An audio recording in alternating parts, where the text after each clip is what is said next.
क्या माइक्रोवेव में पालक पनीर गर्म करने पर किसी को $2 लाख का मुआवजा मिल सकता है? मतलब लगभग 1.6 करोड़ रुपए?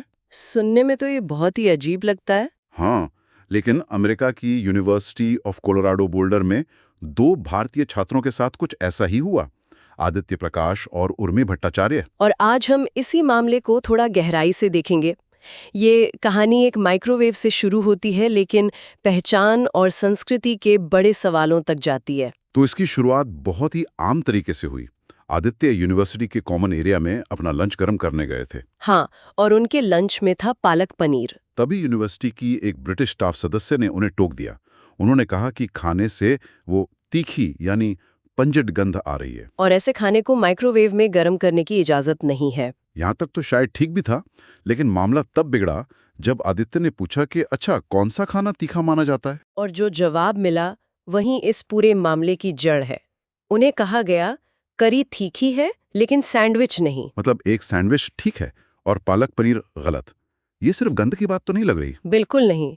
असल में ये फूड रेसिज्म का एक क्लासिक उदाहरण है। मतलब खाने की आदतों के आधार पर भेदभाव करना। Food racism. हाँ, ये एक तरह से शक्ति का खेल है कि कौन तय करेगा कि क्या नॉर्मल है और क्या अजीब। और इस एक घटना के बाद छात्रों का आरोप है कि यूनिवर्सिटी ने उनके खिलाफ मतलब बदले की कार्रवाई शुरू कर दी। हाँ, उनकी रिसर्च फंडिंग रोक दी गई। टीचिंग की भूमिकाएं छीन ली गईं और यहाँ तक कि उनके पीएचडी सलाहकार ने भी उनसे दूरी बना ली।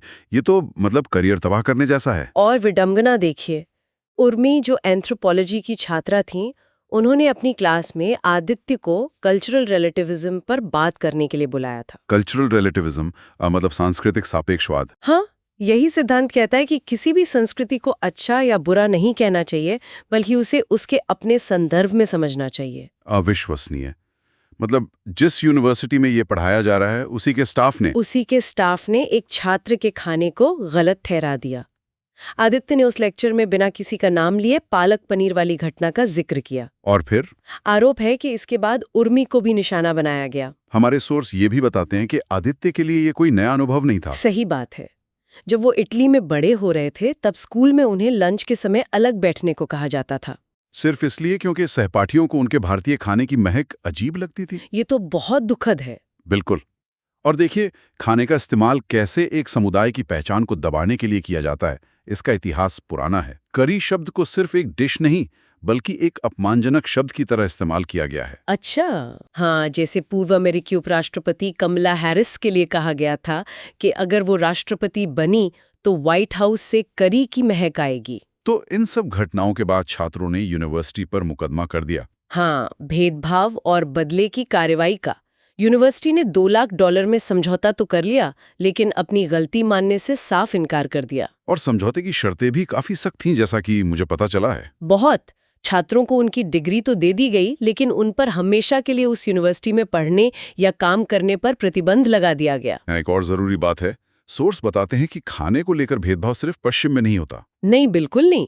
भारत में भी कई जगहों पर नॉनवेज खाने पर पाबंदी है या कुछ जातियों के लोगों को उनके खानपान की वजह से भेदभाव का सामना करना पड़ता है। तो आखिर में छात्रों ने क्या कहा? उनका कहना था कि मकसद पैसा नहीं था, वो बस ये साबित करना चाहते थे कि किसी की भारतीयता की वजह से भेदभाव करने के परिणाम होते हैं। हाँ, वे अब भारत लौट चुके हैं और शायद कभी अमेरिका वापस ना जाएं। उन्हें लगा कि आपकी काबिलियत के बावजूद आपको कभी भी बाहर किया जा सकता है। तो ये पूरा मामला हमारे लिए एक बहुत बड़ा सवाल छोड़ जाता है। बिल्कुल, कि जब कोई संस्कृति एक नई जगह जाती है तो उसे कितना बदलना चाहिए और जो मेजबान समाज है उसे कितना लचीला होना चाहिए। आखिर में इन साझा जगहों में सम्मान और अपनेपन की सीमाएं कौन और कैसे तय करता है?